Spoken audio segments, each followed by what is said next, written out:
Danas pričamo o jednoj od najomiljenijih torti na Balkanu, o čuvenoj reform torti. To je ona torta koju obično ne pravimo svaki dan, nego za posebne prilike. Rođendane, slave, venčanja, godišnjice.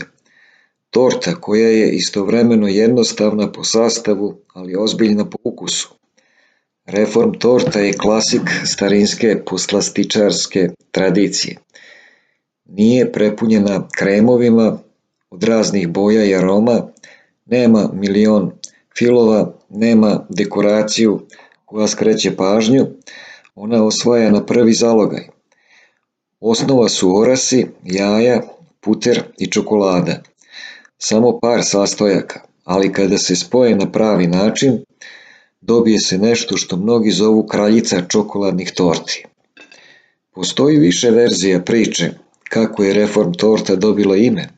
Jedna od najčešćih je da je nastala u vreme raznih društvenih i političkih reformi, pa je torta napravljena kao nešto novo, nešto drugačije u odnosu na stare klasične torte tog perioda. Drugi kažu da je ime dobila jer je bila reforma u kolačima, jednostavnija ali bogatija po ukusu. Neko čak tvrdi da je dobila ime po reformisanoj verziji stare orah torte u koju je dodata jaka čokoladna krema. Kako god, jedno je sigurno, reform torta je preživela sve reforme i ostala apsolutni favorit. Ako ste je probali bar jednom, znate o čemu pričam. To je ona torta sa sočnim korama od mlevenih oraha i belanaca i kremom koji je gust, čokoladan i pun putera. Nema suvišnih sastojaka, nema voća, nema šlaga, nema želatina, samo koncentrisan ukus čokolade i oraha. Sad, hajde da pređemo i na ono što svi vole, kako se zapravo pravi reform torta. Za kore su najčešće potrebni sledeći sastojci: belanca, šećer i mleveni orasi. Kore se peku tanke, obično 3 ili 4 komada, i one daju torti strukturu i onaj prepoznatljiv ukus oraha. Neke domaćice dodaju i malo brašna, druge ne dodaju ni malo, zavisi od varijante. Ali osnovna ideja je ista.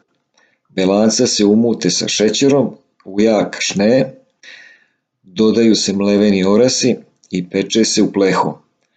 Kada se korice ohlade, spremne su za filovanje. Fil je ono što reform tortu čini reform tortom. On se pravi od žumanaca, šećera, putera i čokolade. Tradicionalno, žumanca se kuvaju na pari sa šećerom dok se ne zgusnu, a onda se u ohlađenu smesu dodaje umućen puter i otopljena čokolada. To daje onaj glatki, svilenkasti, bogati krem koji se topi u ustima. U nekim verzijama dodaje se i malo mleka ili slatke pavlake, ali klasična verzija je baš jednostavna. Kada se kore i fil spoje, torta se ostavlja da odstoji. To je možda i najteži deo, čekanje. Reform torta je zapravo najbolja sutradan, kada kore upiju vlagu iz fila i sve se sjedini u jedan kompaktan kolač. Nije samo ukusnija, nego je i lakša za sečenje. Zato se često pravi dan ranije za sutrašnju proslavu. Zanimljivo je što je reform torta istovremeno i torta za decu i torta za odrasle.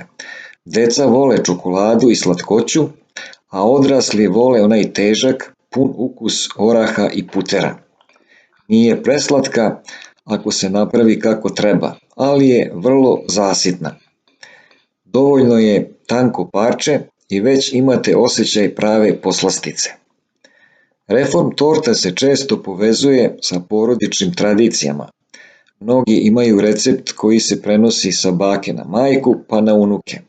Neko je pravi samo po jednom starom rukom pisanom receptu iz sveske, a svaka kuća ima baš svoju reform tortu. Negde su kore mekše, negde hrskavije, negde je fil tamniji, negde svetliji, ali svi je i zovu isto, reform torta.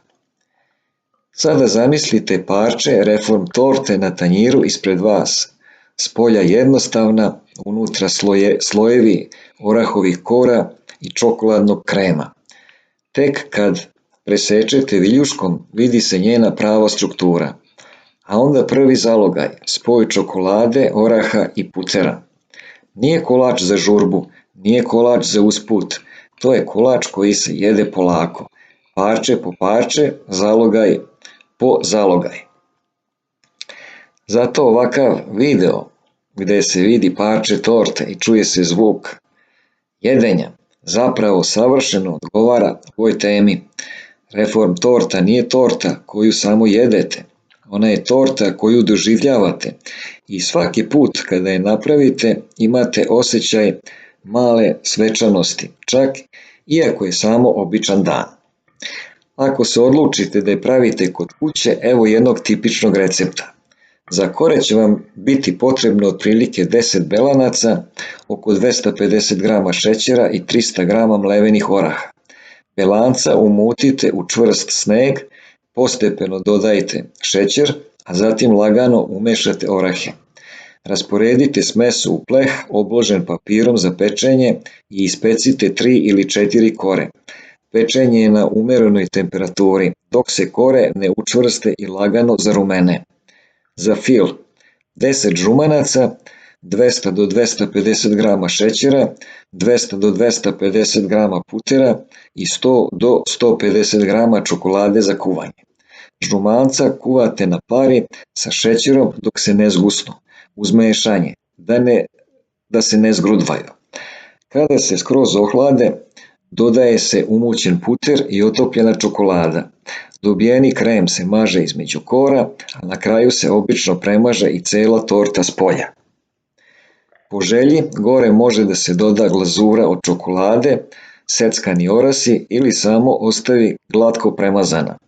Neko je pravi pravougaonu, neko okruglu, to je stvar ukusa i pleha koji imate. Bitniji je osjećaj koji torta nosi nego oblik. Na kraju, reform torta je više od recepta. Ona je deo naše kulinarske kulture, podsjeća na stare slave, na miris bakine kuhinje, na porodična okupljanja i duga sećanja. Neko će je uvek zvati ona prava torta. I što je najlepše, možete je praviti jednostavno, bez skupih sastojaka i komplikovanih tehnika, a rezultat je uvek svečani desert. Ako ste ljubitelj čokoladnih torti, oraha i starinskih recepata, reform torta je pravi izbor. A ako je nikad niste probali, možda je baš vreme da je uvrstite na sledeću slavsku ili rođendansku trpezu. I dok gledate ovo parče torte na ekranu, možda već zamišljate ukus. Ako vam se dopada ovakav sadržaj, priče o tradicionalnim kolačima, receptima i zanimljivostima, pišite u komentarima koju tortu biste voljeli sledeću. Možda dođe na red i Rafaelo, Doboš torta, Zaher torta ili neka potpuno zaboravljena starinska poslastica. A sada uživajte u zvuku i u pogledu na reform tortu, a ja vam želim prijatan zalogaj. Eto, drage gledaoci, rekli smo nešto više o reform torti u ovom videu. Ako vam je video bio zanimljiv i od koristi, lajkujte, delite i prijavite se na moj kanal, a mi se vidimo u nekom novom zanimljivom videu o hrani i o zdravlju. Hvala na pažnji i prijatan dan.